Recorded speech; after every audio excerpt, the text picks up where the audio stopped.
नमस्कार, जय हिंद। मैं रवि मोहन शर्मा आप सभी का स्वागत करता हूं। दोस्तों, आज हम लोग मध्य प्रदेश स्पेशल से संबंधित एक टॉपिक पढ़ेंगे। एमपीपीएससी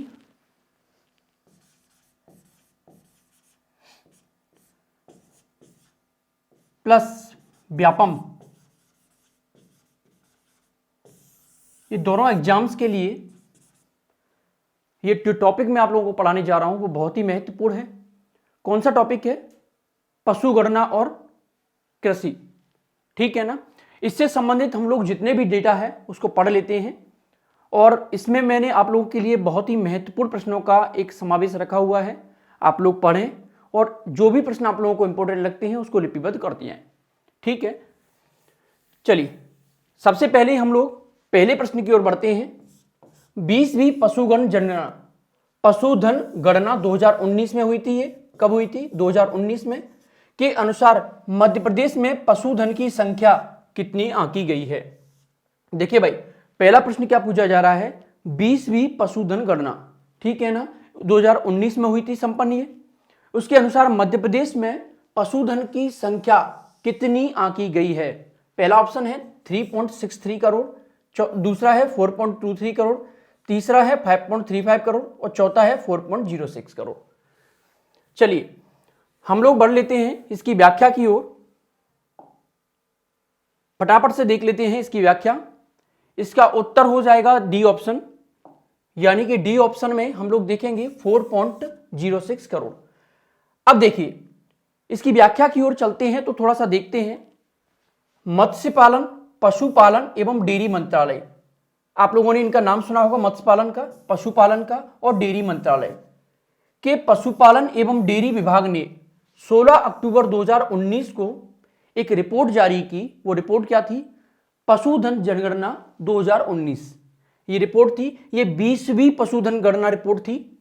इसके अनुसार देश में कुल पशुधन आबादी 535.78 मिलियन की बात हो रही है भाई यहां पे, ठीक है ना।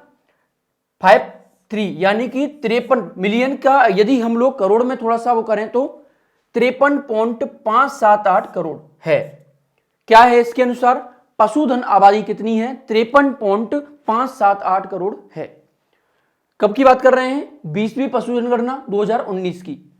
जो पशुधन गणना 2012 की तुलना में 4.6%, 4.6% ज्यादा है। ठीक है ना, यानी कि 2012 में इससे कम थी 4.6%, अभी कितनी है? 4.6% ज्यादा है। इस गणना में मध्य प्रदेश में पशुधन की आबादी 4.6 करोड़ 40.6 मिलियन है। ठीक है ना, मध्य प्रदेश पशुधन की आबादी कितनी है? 4.06 करोड़। देखिए भाई, ये देश की रिपोर्ट हो गई, ठीक है ना। ये किसकी रिपोर्ट हो गई?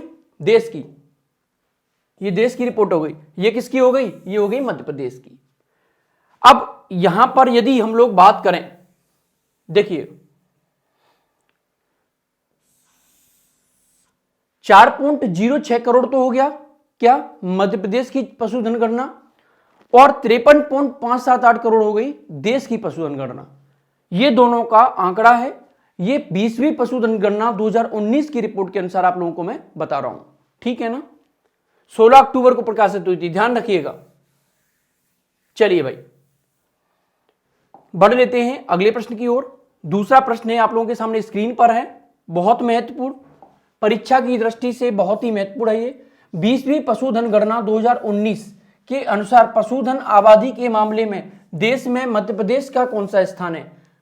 देखिए प्रश्न पूछ रहा है, जो 2019 की पशुधन गणना हुई थी उसके अनुसार मध्य प्रदेश का भारत में कौन सा स्थान है? तो ये स्थान है तीसरा, 3rd पोजीशन पे एमपी रहा था। चलिए फटाफट से देख लेते हैं इसकी व्याख्या।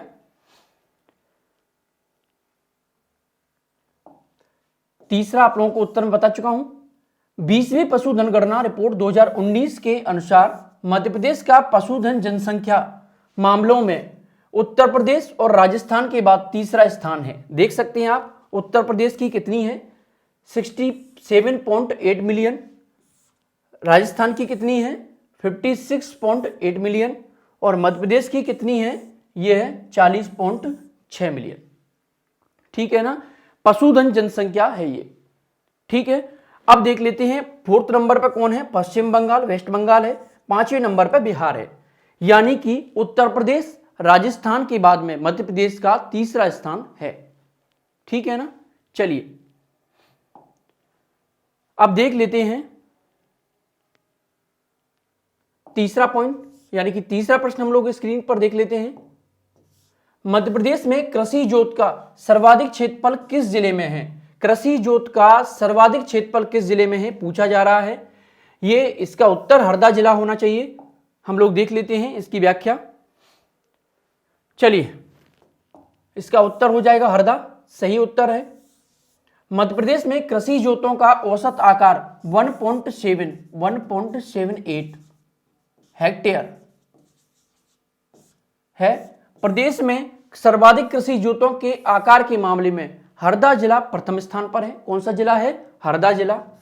देखिए भाई, कृषि जोत की बात हो रही है, कृषि जोत के मामले में तो हरदा जिला प्रथम स्थान पर है, जिसकी जोत औसत 5.6 हेक्टेयर 5.6 हेक्टेयर है। जबकि सबसे कम जोत और औसत 1.5 हेक्टेयर है, जो प्रदेश के कटनी तथा नीमच जिलों में है। देखिए, कटनी और नीमच में सबसे कम कृषि जोत है और सर्वाधिक कृषि जोत किसकी है? हरदा जिले की। चलिए भाई, इससे आगे देखते हैं, बहुत महत्वपूर्ण प्रश्न है ये, बहुत महत्वपूर्ण, आप लोग जरूर ध्यान रखिएगा। पशुधन गणना 2019 के अनुसार मध्य प्रदेश में किस पशु की संख्या सर्वाधिक है? 2019 के आंकड़ों की बात की जा रही है। 2019 के आंकड़ों की यदि बात करें तो मध्य प्रदेश में किस पशु की सर्वाधिक जनसंख्या पूछी जा रही है? सर्वाधिक जनसंख्या हो जाएगी गाय की। ठीक है ना, सबसे ज्यादा गाय होती है किसमें? मध्य प्रदेश में। 2019 की लेकिन बात कर रहा है वो, 2019 की बात कर रहा है, ध्यान रखिएगा। चलिए, इसकी व्याख्या देख लेते हैं। गाय, इसका उत्तर हो जाएगा। मध्य प्रदेश के कुल पशुधन में लगभग 18.7 मिलियन गौवंशीय पशु हैं। गौवंशीय पशु का मतलब होता है गाय हो जाएगी, बछड़ा हो जाएगा, इसमें बैल भी आ सकता है। ठीक है ना, गौवंश की बात कर रहा है तो गौवंश में ये सभी चीजें आ जाती हैं। कितनी है टोटल? 18.7 मिलियन गौवंशीय पशु हैं। राज्य के विभिन्न जिलों में गाय की विभिन्न देसी नस्लें पाई जाती हैं। अब देख लेते हैं कौन कौन सी नस्लें किस किस जिले में पाई जाती है। ये मध्य प्रदेश की बात की जा रही है। तो पहला है निमाड़ी गाय। निमाड़ी गाय पाई जाती है खंडवा और खरगोन में। मालवी गाय पाई जाती है शाजापुर, राजगढ़ और मंदसौर में। ठीक है ना, गावलाव गाय पाई जाती है सिवनी तथा छिंदवाड़ा में। अब देखिए, निमाड़ी पाई जाती है कहां पे? तो लिख सकते हैं यहां पे, एक कोड बना दीजिए।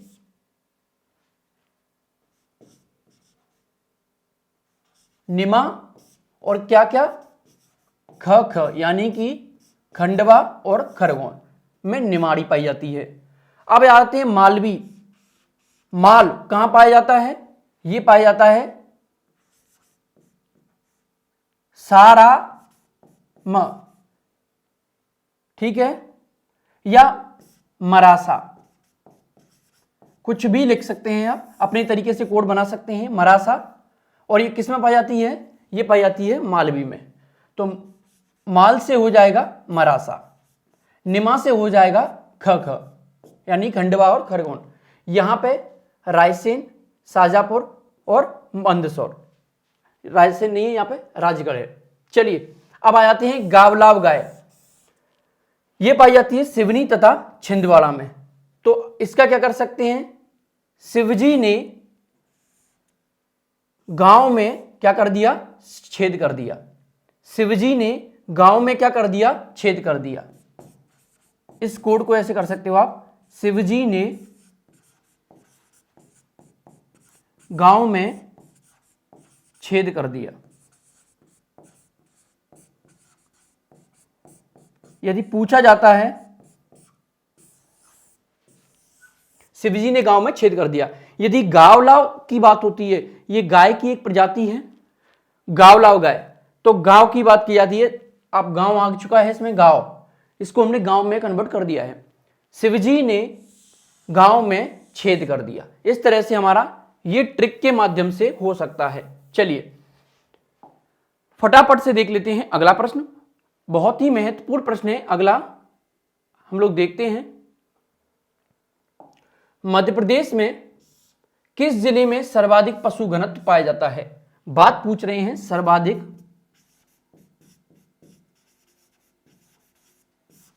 पशु घनत्व की। सर्वाधिक पशु घनत्व की यहां पर बात की जा रही है, तो ये किस जिले का हो जाएगा?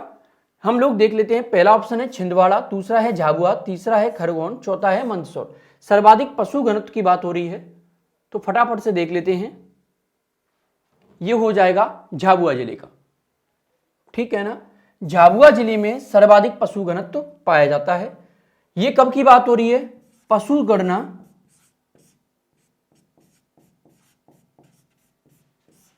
2019 की। पशु गणना 2019 की यदि बात करें तो झाबुआ जिले में सर्वाधिक पशु घनत्व पाया जाता है। मध्य प्रदेश में सबसे अधिक पशु जनघनत्व झाबुआ जिले में, और 203 पशु प्रति वर्ग किलोमीटर हैं, जबकि सबसे कम होशंगाबाद में 45 पशु प्रति वर्ग किलोमीटर में हैं। देखिए सबसे ज्यादा की बात हो रही है, सबसे अधिक, तो सबसे अधिक में क्या आ जाएगा? झाबुआ, सबसे अधिक झाबुआ आ जाएगा। कितना है इसका? तो देख लेते हैं, 203 पशु प्रति वर्ग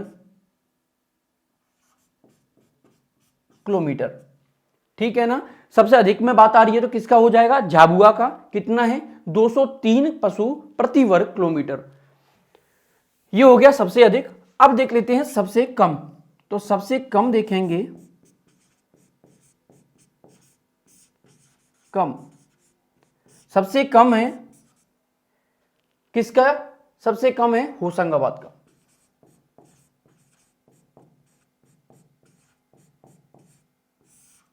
ठीक है ना, होशंगाबाद का है। कितना है? 45 पशु प्रति वर्ग किलोमीटर, ठीक है ना। सबसे कम में किसका आ जाएगा? होशंगाबाद का। सबसे ज्यादा किसका आ जाएगा? झाबुआ जिले का, 203 और 45 वर्ग किलोमीटर। चलिए अब देख लेते हैं अगला प्रश्न। छठवां प्रश्न है आप लोगों के सामने स्क्रीन पर। चलिए भाई, Madhya Pradesh operation flood phase 2 कब प्रारंभ किया गया था? मध्य प्रदेश में ऑपरेशन फ्लड की बात हो रही है। ऑपरेशन फ्लड क्यों शुरू किया गया था? यह किया गया था दूध की पैदावार बढ़ाने के लिए, उत्पादन क्षमता बढ़ाने के लिए। ऑपरेशन फ्लड फेज 2 कब प्रारंभ किया गया था? इसका उत्तर हो जाएगा 1980-81। 1980-81 के दौरान ऑपरेशन फ्लड फेज 2 स्टार्ट किया गया था। इसकी व्याख्या देख लेते हैं जल्दी से। मध्य प्रदेश में ऑपरेशन फ्लड फेज 2 1980-81 में प्रारंभ हुआ था। इसके द्वारा इसके सबसे पहले प्रदेश में 4 दुग्ध संघ, ग्वालियर, जबलपुर, सागर और भोपाल, ये चारों महानगरों में, भोपाल, जबलपुर, ग्वालियर और सागर, इनमें स्थापना हुई थी इसकी, ठीक है ना, 4 दुग्ध संघों की, जिसे वर्तमान में 5 क्षेत्रों तक बढ़ा दिया कर उज्जैन को भी इसमें शामिल कर लिया गया है। पहले स्थान पर ग्वालियर,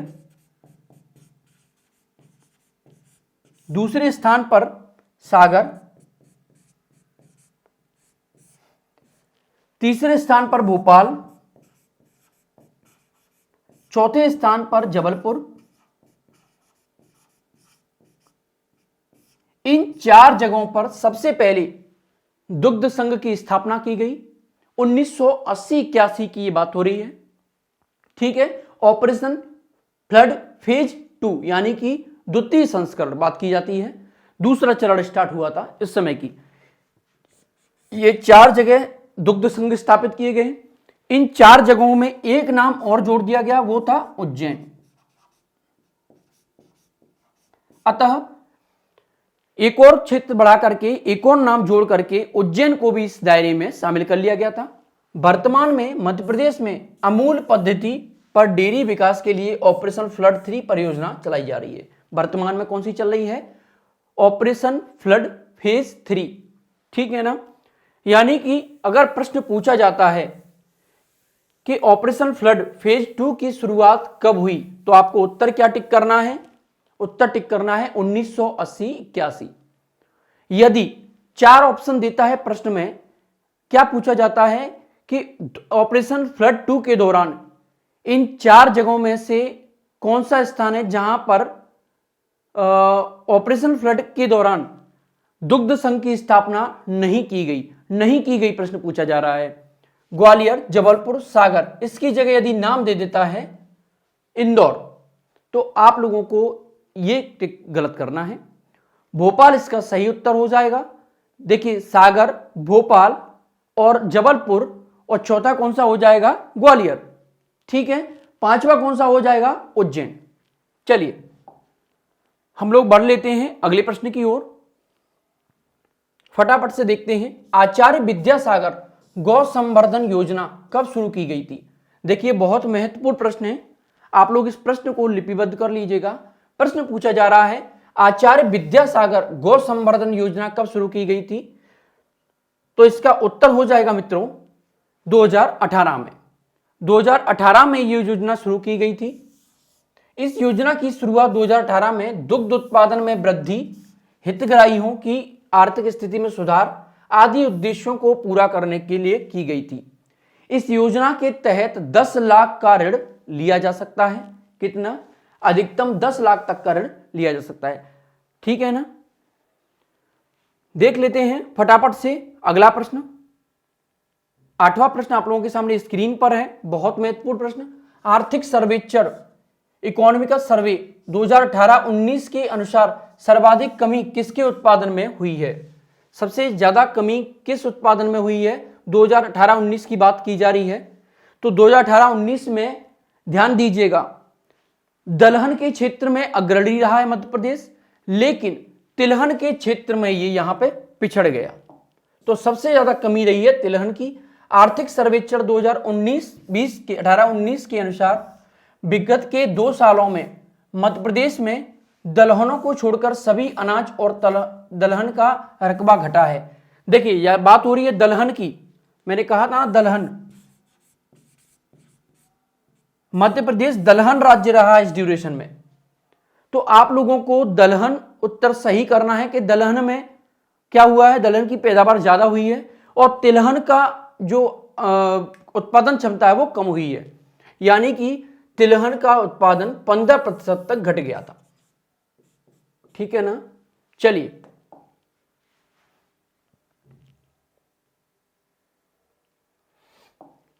मध्य प्रदेश में सुनहरे जिले किस कृषि जलवायु क्षेत्र के अंतर्गत आते हैं? पहला प्रश्न पूछा जा रहा है, बहुत महत्वपूर्ण है। सुनहरे जिले किस कृषि जलवायु के क्षेत्र के अंतर्गत आते हैं? तो हम लोग देख लेते हैं सुनहरे जिले। सुनहरे जिले आ जाएंगे हमारे मालवा, नहीं, निमाड़ के मैदान के तहत, निमाड़ के मैदान के तहत आ जाएंगे। निमाड़ का मैदान कृषि की दृष्टि से एक महत्वपूर्ण जलवायु क्षेत्र है, ठीक है ना। इस क्षेत्र में मध्यम काली मृदा, देखिए बात हो रही है कैसी है, मध्यम काली मृदा। मध्यम काली मृदा की बात हो रही है यहां पर किस क्षेत्र में? निमाड़ के मैदान में। और 80 से 100 सेंटीमीटर औसत वर्षा, यहां पर 80 से 100 सेंटीमीटर तक वर्षा होती है। इस कृषि जलवायु क्षेत्र के अंतर्गत सुनहरे जिले कहे जाने वाले खंडवा एवं खरगोन जिले शामिल हैं। इन्हें सुनहरे जिले कहा जाता है। किसे? खंडवा और खरगोन को क्या बोला जाता है? सुनहरे जिले। चलिए भाई, बहुत महत्वपूर्ण पॉइंट, आप लोगों को इसका उत्तर पता होगा। मध्य प्रदेश में सर्वाधिक अफीम उत्पादन करने वाला जिला कौन सा है? उत्तर हो जाएगा इसका मंदसौर। ठीक है ना, सर्वाधिक अफीम की बात हो रही है यहां पे। बात कर लेते हैं इसकी व्याख्या की। मध्य प्रदेश में सर्वाधिक अफीम उत्पादन करने वाला एकमात्र जिला मंदसौर है। खंडवा में गांजा उत्पादन होता है। इसके अतिरिक्त मंदसौर में उद्यानिकी महाविद्यालय है। देखिए, इसको याद करने की ट्रिक क्या है जो मैंने की थी। भोलेनाथ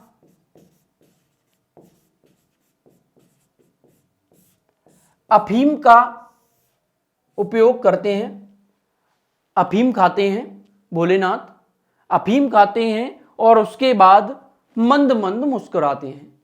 ठीक है ना, इसका कोड बन जाएगा भोलेनाथ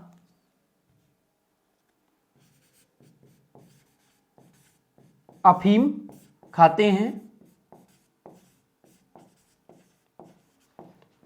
और मंद मंद मुस्कुराते हैं।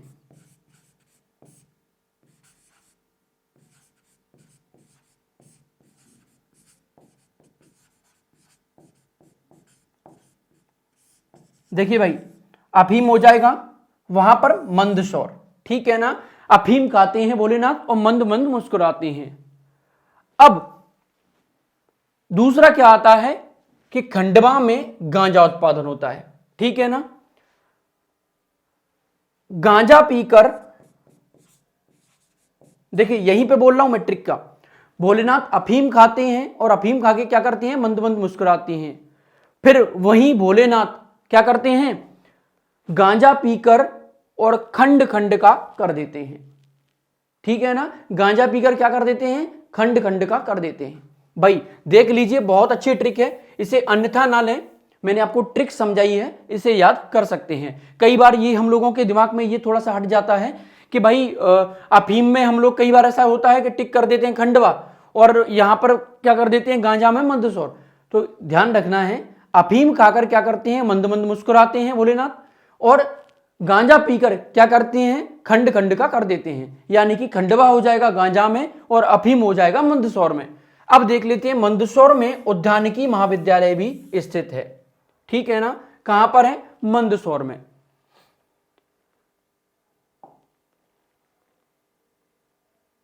उद्यानिकी महाविद्यालय से यदि प्रश्न पूछा जाता है तो देखिए ध्यान दीजिएगा, ये सब बातें हो रही है भोलेनाथ के ऊपर। भोलेनाथ कहां पे विचरण करते हैं? कहां पे करते हैं? उद्यानिकी, यानी कि गार्डन में।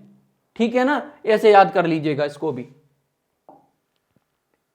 चलिए, मध्य प्रदेश में बीज एवं फार्म विकास निगम का मुख्यालय कहां पर है? प्रश्न पूछा जा रहा है, मध्य प्रदेश में बीज एवं फार्म विकास निगम का मुख्यालय कहां पर है? बीज एवं फार्म की बात चल रही है, तो दोस्तों इसका उत्तर हो जाएगा भोपाल। फटाफट से देख लेते हैं इसकी व्याख्या। भोपाल इसका सही उत्तर है। मध्य प्रदेश में बीज एवं फार्म विकास निगम की स्थापना 1980 में। ठीक है ना, बीज कैसा होता है भाई? जीरो, मतलब जीरो के जैसा होता है। क्या उत्तर हो जाएगा इसका? 1980। ठीक है ना, आप इसको लगा सकते हो 1980, जीरो दिया है। ठीक है ना, 1970 मत लगाया ना भाई, 1980 ही लगाना है। मध्य प्रदेश बीज एवं फार्म विकास निगम की स्थापना कब होती है? 1980 में। इसका मुख्यालय कहां पर है? भोपाल में है। यहां बीज, खाद, कीटनाशकों के अनुसंधान होते हैं। मतलब लेबोरेटरी में क्या होता है? प्रयोग होता है बीज के ऊपर, खाद के ऊपर और रासायनिक उर्वरकों के ऊपर। रासायनिक उर्वरकों को खाद ही बोलते हैं। चलिए, प्रश्न नंबर 12 है आप लोगों के सामने स्क्रीन पर। मध्य प्रदेश में लघु कृषक विकास अभिकरण की स्थापना किस वर्ष में हुई थी? लघु कृषक विकास अभिकरण की बात कर रहा है। लघु कृषक विकास अभिकरण की बात कर रहा है तो कब पहुंच जाएंगे? 1971-72 में। 1971-72 की बात होती है भाई। फटाफट से देख लेते हैं व्याख्या। लघु विकास अभिकरण का उद्देश्य छोटे किसानों को व्यावसायिक बैंकों से कर्ज दिलाना, कम दरों पर खाद व बीज उपलब्ध कराना है। कौन कराता है? लघु विकास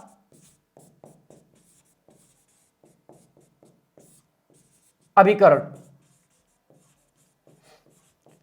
लघु विकास अभिकरण कराता है छोटे किसानों को व्यावसायिक बैंकों से कर्ज दिलाना, कम दरों पर खाद व बीज उपलब्ध कराना, ये इसका काम है। मध्य प्रदेश में इसकी स्थापना हुई थी 1971-72 में। 1971-72 में इसकी स्थापना होती है। बहुत महत्वपूर्ण है भाई, फटाफट से देख लेते हैं अगला प्रश्न,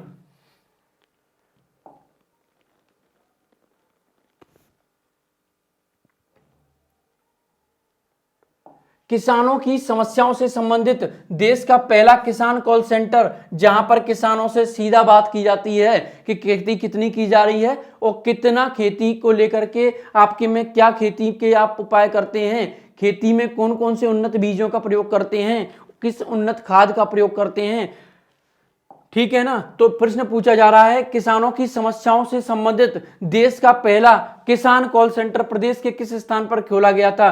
किसान कॉल सेंटर की बात हो रही है तो इसका उत्तर हो जाएगा भाई भोपाल। भोपाल में, क्योंकि राजधानी में सबसे पहले क्या किया गया था, किसान कॉल सेंटर की स्थापना की गई थी।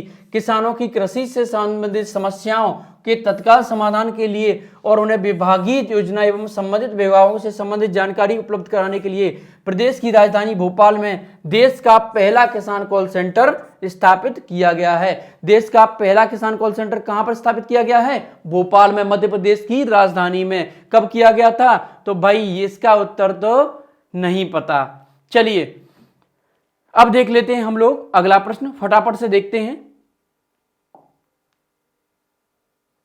चलिए, गेहूं एवं मक्का पर अनुसंधान के लिए नए अंतर्राष्ट्रीय संस्थान की स्थापना मध्य प्रदेश में कहां की जा रही है। भाई पूछ रहा है गेहूं एवं मक्का पर अनुसंधान के लिए नए अंतर्राष्ट्रीय संस्थान की स्थापना मध्य प्रदेश के किस जिले में की जा रही है, तो इसका उत्तर हो जाएगा मित्रों जबलपुर। जबलपुर में की जा रही है गेहूं, मक्का और गेहूं की। मध्य प्रदेश में गेहूं एवं मक्का पर अनुसंधान के लिए अंतर्राष्ट्रीय Borlaug institute of south Asia, Noman Borlaug का आपने नाम सुना होगा, ठीक है ना। ये वही हैं, कृषि क्षेत्र के जनक कहे जाते हैं। एशिया की सहायता से जबलपुर में इनके ऊपर एक इंस्टीट्यूट खोला गया है, अंतर्राष्ट्रीय Borlaug institute of south Asia. इनकी सहायता से जबलपुर में एक नए अंतर्राष्ट्रीय संस्थान की स्थापना की जा रही है। इस संस्थान को राज्य सरकार द्वारा आवश्यक भूमि एवं अधोसंरचना का मतलब होता है आवश्यक सुविधाएं मुहैया कराना। ये कौन किया कर रहा है, मध्य प्रदेश सरकार कर रहा है, ठीक है ना। कहां पर, जबलपुर में। तो भाई फटाफट से देख लेते हैं इसका अगला प्रश्न। अगला प्रश्न क्या है, मध्य प्रदेश में दुग्ध उत्पादन को प्रोत्साहन देने के लिए एकीकृत डेयरी विकास योजना प्रारंभ की गई है। यह योजना किसके सहयोग से संचालित की जा रही है। एकीकृत डेयरी विकास योजना प्रारंभ की गई है, ये किसके सहयोग से, तो भाई ये हो जाएगा विश्व बैंक के सहयोग से। फटाफट से देख लेते हैं, विश्व बैंक के सहयोग से ये योजना शुरू की गई है। मध्य प्रदेश में दुग्ध को प्रोत्साहन देने के लिए 1977 में एकीकृत डेयरी विकास परियोजना प्रारंभ की गई, जो विश्व बैंक के सहयोग से संचालित की जा रही है। चलिए फटाफट से देखते हैं अगला प्रश्न। अगला प्रश्न क्या है, भावांतर भुगतान योजना कब शुरू की गई थी। तो भावांतर भुगतान योजना की बात की जा रही है, तो इसमें देखेंगे हम लोग 2017 में इस योजना की शुरुआत होती है। इसकी व्याख्या की ओर चलते हैं। मध्य प्रदेश में किसानों को अपने फसल की उत्पादन का उचित मूल्य प्राप्त नहीं मिलने पर मध्य प्रदेश सरकार द्वारा 2017 में भावांतर भुगतान योजना का शुभारंभ किया गया था। कहां से किया गया था, सागर जिले से। देखिए, कोई किसान है, ये अपनी ट्रैक्टर ट्रॉली को लेकर के किसी मंडी में जा रहा है, ठीक है ना। वहां पर इसमें फसल है उसकी, इसको लेकर के वो मंडी चला गया। वहां पर मंडी के अधिकारियों ने इसकी कीमत रखी, इसकी बोली लगती, नीलामी होती, नीलामी प्रक्रिया में इसकी रखी गई कीमत कम। किसान इससे नाखुश हो गया, इस वजह से ये भावांतर भुगतान योजना लाई गई थी, जिससे किसानों को उनकी फसल का उचित मूल्य मिल सके, जिसमें दलहनी फसलों में उड़द, तुअर एवं मूंग को रखा गया था, खाद्यान्न फसलों में मक्का को रखा गया था और तिलहनी फसलों में सोयाबीन, मूंगफली एवं तिल को रखा गया है, ठीक है ना। फटाफट से बढ़ लेते हैं अगले प्रश्न की ओर। अगला प्रश्न क्या कहता है, जल्दी से देखते हैं। मध्य प्रदेश में बलराम ताल योजना का शुभारंभ कब किया गया था। मई 2007 में बलराम ताल योजना को लाया गया था। बलराम ताल योजना क्या है, जल्दी से देख लेते हैं। प्रदेश में वर्षा के अपवाहित जल की अधिकतम मात्रा को खेतों में रोककर भूजल संवर्धन एवं फसलों की सिंचाई हेतु यह योजना मई 2007 में लाई गई थी। मतलब वर्षा का बहुत ज्यादा भाग, बारिश हो रही है उसमें खेतों में क्या किया जाता है, मेड़ बना करके इसको रोक लिया जाता है इस पानी को, ठीक है ना। इसीलिए इसको या तालाब खोद दिए जाते हैं जिससे पानी का संचयन वहां पर होता रहे, इसीलिए बोलते हैं बलराम ताल योजना, ठीक है ना। इसमें क्या किया गया था, हितग्राहियों को 1 लाख रुपए की अनुदान राशि दी गई थी। इस योजना में हितग्राहियों को कितना, मतलब आप तालाब बनाते हो या नदियों का ही विकास करते हो तो आपको 1 लाख रुपए तक का अनुदान दिया जाएगा। चलिए फटाफट से देख लेते हैं अगला प्रश्न। 18वें नंबर का प्रश्न है, निम्नलिखित में से किन जिलों में कपास की खेती के कारण सफेद सोने का क्षेत्र कहा जाता है। किसे कहा जाता है, खंडवा और खरगोन को क्या बोला जाता है, सफेद सोने का क्षेत्र। क्या बोला जाता है, सफेद सोने का क्षेत्र। चलिए भाई फटाफट से देखते हैं। प्रदेश की जलवायु तथा मुख्य रूप से निमाड़ क्षेत्र कपास उत्पादक मुख्य क्षेत्र है। कपास को सफेद सोने के रूप में भी जाना जाता है। खंडवा एवं खरगोन जिले प्रमुख कपास उत्पादक जिलों में से एक हैं। यह एक प्राथमिक नकदी फसल है, ध्यान रखिएगा कैसी है, नकदी फसल है पहली बात तो, ठीक है ना। कपास की फसल के लिए बलुई, दोमट एवं काली गहरी काली मृदा की आवश्यकता होती है। कैसी कैसी, बलुई, दोमट और गहरी काली मृदा की आवश्यकता होती है। मध्य प्रदेश सरकार द्वारा खरगोन जिले में कपास उत्पादन केंद्र भी बनाया जा रहा है। कहां पर बनाया गया है, खरगोन जिले में क्या बनाया गया है, कपास उत्पादन केंद्र। 19 नंबर का प्रश्न है, जल्दी से देख लेते हैं। बकरी प्रजनन एवं शोध केंद्र का मुख्यालय कहां पर है। बकरी प्रजनन एवं शोध केंद्र का मुख्यालय कहां पर है, तो इसका उत्तर हो जाएगा जबलपुर में, फटाफट नहीं इंदौर में, इसका उत्तर हो जाएगा इंदौर जिले में। चलिए बकरी प्रजनन में देख लेते हैं। राज्य के कुल पशुधन में कितना है, 11.6 मिलियन बकरियां हैं। यहां बकरी की प्रसिद्ध देसी नस्ल जमुनापारी है। जमुनापारी जो बकरी है वो प्रजाति वो भिंड जिले में पाई जाती है, भिंड जिले में पाई जाती है। इसकी दुग्ध उत्पादन क्षमता क्या है, 2.25 से 2.7 लीटर प्रतिदिन है। वर्तमान में इंदौर जिले में बकरी प्रजनन एवं शोध केंद्र की स्थापना की गई है। कहां पर की गई है, इंदौर जिले में। राज्य भर में इस केंद्र की 7 इकाइयां कार्यरत हैं। देख लेते हैं अगला प्रश्न, इसका उत्तर आप लोगों को देना है। आपके सामने स्क्रीन पर आ चुका है ये, फटाफट से देख लेते हैं। सोयाबीन के उत्पादन के लिए प्रमुख क्षेत्र कौन सा है। सोयाबीन के उत्पादन के लिए प्रमुख क्षेत्र कौन सा है, पूर्वी मध्य प्रदेश, पश्चिमी मध्य प्रदेश, उत्तरी मध्य प्रदेश, उपरोक्त सभी। जल्दी से आप लोगों को इसका उत्तर देना है। फटाफट से इसका उत्तर आप लोग कमेंट बॉक्स में दे दीजिए और बताइए कि कपास उत्पादन, सोयाबीन के उत्पादन के लिए प्रमुख क्षेत्र कौन सा है, ठीक है ना। सोयाबीन के उत्पादन के लिए प्रमुख क्षेत्र की बात की जा रही है। 4 फॉर्मेट आप लोगों को सामने रखे हुए हैं, इसका उत्तर आप लोग जरूर दीजिएगा, ठीक है ना। ये 20 प्रश्न आप लोगों के लिए बहुत महत्वपूर्ण है, आप इन 20 प्रश्नों को जरूर करें। ऐसे ही अन्य टॉपिक के 20 प्रश्न भी मैं जल्दी ही लेकर के आऊंगा। तब तक के लिए आप लोग साथ बनाए रखें। जय हिंद, जय भारत।